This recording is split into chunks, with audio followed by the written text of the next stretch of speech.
Okay.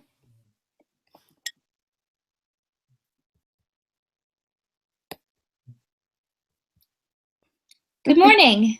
Good morning. Welcome to, Hello, everyone. yes, and welcome to our last Connecting Creativity of the academic year. We're super excited about this one because we're really going to use this as an opportunity to wrap up all the things we've been talking about this year, give you an opportunity to do the same in your classroom environment, and dig into sort of the themes that we've been talking about all year long. This month, we are encouraging you to capture conversation. We know that conversation is an important part of the learning process, whether it's reflective in nature or it is part of the learning. So this month, conversation capture, and we see this as a great end to wrap up what you've been doing throughout the year with Connecting Creativity. So you can utilize the resources and tools that we've provided from September until now. Thinking about capturing dialogue, there are so many technology tools to do so, but even thinking about dialogue, period, how do we get kids to talk? We take for granted that our students know how to contribute to conversation and understand what it means to participate in conversation. We take that for granted. So there are numerous resources to help with that. But one easy use would be today's Meet, a back channel. So in my classroom, I used a back channel as a pre and a post assessment. In the beginning, I would give statements that students would take home to talk with parents or maybe another teacher, just an adult. And these statements were things that would come up throughout the course of our unit, throughout our readings. For example, a statement might be, killing is never justified. Well, that's an opinion, and I encourage students to argue that, think about that, agree, contemplate, but I wanted them to have that conversation first with another adult or their parents. So after having a series of conversations from statements, we would use a fishbowl or circle within a circle format, and we would talk about those topics using our background knowledge and understanding our own opinions as support for our opinion.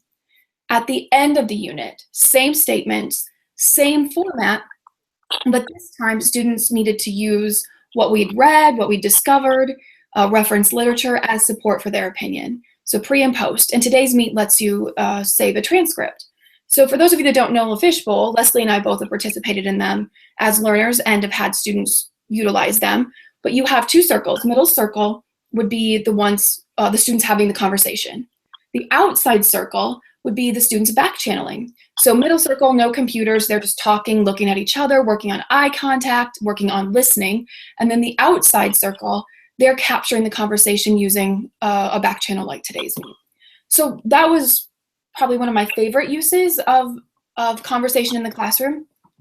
But we also need to think about how are we encouraging all voices to be heard? So something to consider as you will hear Leslie talk about the process of this. Also consider those multiple outlets. So whether it's paper, whether it's a back channel, it's a Padlet, there's so many opportunities, but how are all voices being invited into this conversation? And then how are we encouraging students to agree, disagree, challenge? Too often conversation can look like a love fest where, oh, I like that idea. Yep, I agree. Yep, I agree. But we know conversation that moves us has discourse. And then, of course, let's give them something to talk about, worth talking about. It's pretty hard to have a in-depth conversation over a worksheet.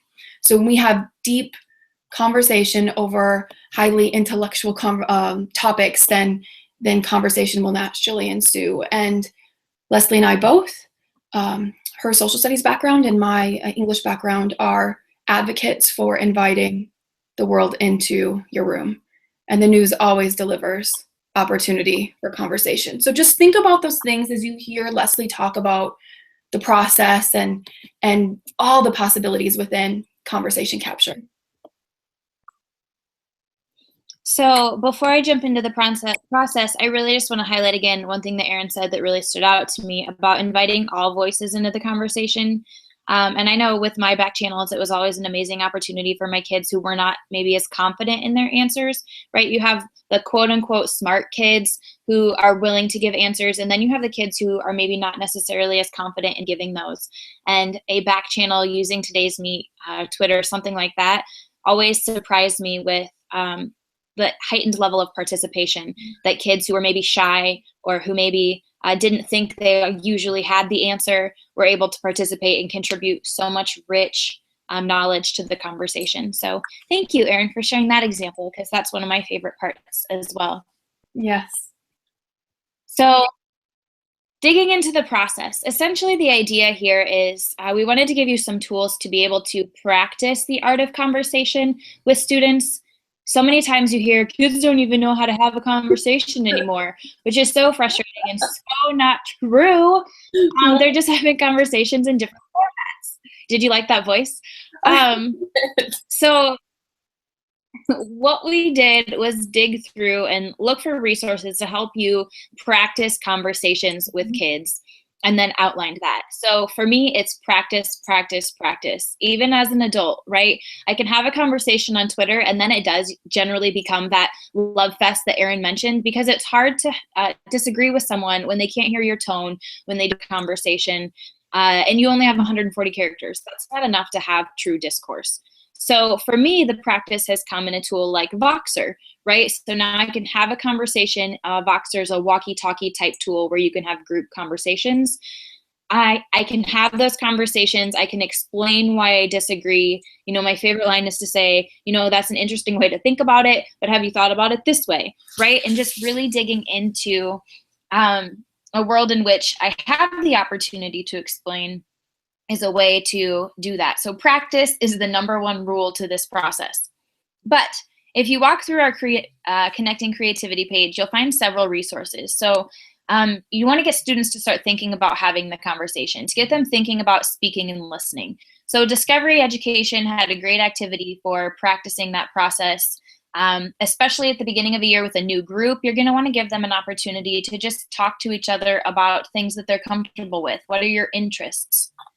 Pick an easy topic. You know, the local sports team. A great way to jump into conversation is putting students in their comfort zone before you push them to really dig into those hard topics. Because if you don't have a relationship or some level of trust, it's difficult to have the level of discourse that's going to lead to higher levels of thinking. So after you've practiced some conversation techniques, practiced what actually is a conversation, you want to identify a pertinent topic. You want to identify something that is going to give kids something real and deep to talk about. So whether that's a reading, a video, a TED Talk would be amazing, right? Current events are great points of conversation that Erin mentioned, bringing the world into your classroom. So if you are going through our process and you look at step 2, you'll see that C-SPAN Classroom offers this great resource called C-SPAN Deliberations. And they outline topics, hot topics of the day in terms of news, in terms of government, and they go through and help you look at it from different viewpoints. And then you're asked to make an analysis and argue that. So kids could definitely use this as a resource to analyze different sides. We want them backing up their opinions, right? We want them to have evidence, not just opinion. And using that evidence is a great way to support their argument. We then went on to include ways to help students organize their thoughts and capture their thinking before they maybe have an actual conversation. So there's great sticky note strategies for kids. Sketchnoting could definitely be used for this that we talked about last month. The teaching channel had some great strategies that we included for this particular month of May. So just different ways to help students think about organization, because when I have my thoughts out on paper or in some sort of outline, it's a lot more easy to, it's a lot more easy, how about it's a lot easier to put coherent thoughts together. See, wouldn't it have been great if I had notes right then to help me with proper grammar? Oh, the irony. It's all good. Giving students those, thank you, says the English teacher. giving those students the tools to really clarify their thinking, giving them even a list of clarifying questions, which we've included in the resources, can be a great way to get them started with that. So then you have noted already, I'm sure, that this is called capturing conversation. This wouldn't be connecting creativity if we didn't have some sort of media product to go along with it. So what we've asked you all to do this month is to find a way to record the conversation. Now that might be literal recording. You could use something like Voxer. That's one I love to use, especially with little kids, where I can just push record and have that conversation to be saved for later. And one of the reasons I love it is you can share it out via tweet, via email. Those audio files can be saved and shared with people. You could do it via image. Basically, we're inviting you to use any of the last several months methods of demonstrating creativity to capture the conversation. So video, photography, sketchnoting, coding, maybe you can code some representation of your conversation, whatever it's going to be. The sky is totally the limit on this one. But we want you to capture the essence, not necessarily word for word. If it's audio or video, maybe it's verbatim, maybe it's a real live recording of the conversation, but maybe you're capturing the main ideas. Maybe you're capturing that process through a photograph, through a poem, through some sort of created artwork. It doesn't matter how you capture it, but helping students reflect on the conversation and go back and pick out main ideas, highlights, where did they go throughout the conversation, is really the main idea behind this one. So it's not just talking for talking's sake, it's talking in order to create something, in order to be able to represent the meaning that occurred as you were having that conversation. And don't you think, Leslie? And then finally, oh, sorry, my dear. I just wanted to say that, like, don't you think in doing that, it deepens that activity that much more to, you just said it's not conversation just for conversation's sake. And so when we talk, that's what happens. But adding this, incorporating this honors that conversation, but it also deepens the level of thinking that happens throughout that process. And that's powerful. So I was just commenting on what you were saying. No, I agree 137%, I think. I like that, 137. Great. Good.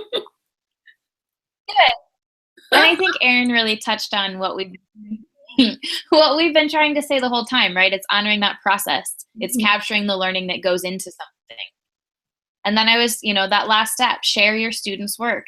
They've created something awesome. They have a voice. They have a voice to share with the world. And whether you share that on your own channels or you're asking us for help to establish a publishing method, we want to share what students create and what students are doing. So that's the process, right? I mean, that's what it is. Maybe consider sharing outside your classroom, or maybe consider taking the conversation outside your classroom, right? Connect via Google Hangout or Skype or whatever it's going to be to another class. So there's the process. There you go. The process. And as far as resources, we've listed several for you to utilize.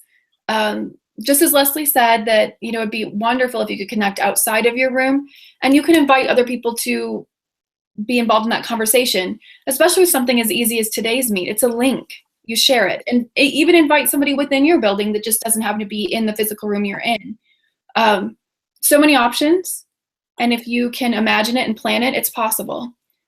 And that's where we start to see technology actually transform a learning process and reflection, when we work to eliminate the barriers of time and space. The tools we've offered can do just that in your capture of conversation. It's been a great year, and Leslie and I have truly enjoyed creating and designing and thinking about how we can empower students to be creative and to share their work with the world, because their contribution is worthy of the world and the world is worthy of their contribution. So we look forward to next year, and Leslie and I are really excited about ISTE. So we get to share Connecting Creativity at ISTE in Philadelphia this summer. So that's something that we are looking forward to, meeting some of you that have been involved in this work this year, but we haven't met you face to face. So hopefully we'll get to in Philadelphia. That'll be another place where we can have conversations because we're doing a poster session. So questions and things that pertain specifically to your classroom are something that we're going to be able to discuss and talk through and work through with individuals that are visiting us in our awesome poster session. That'll be exciting.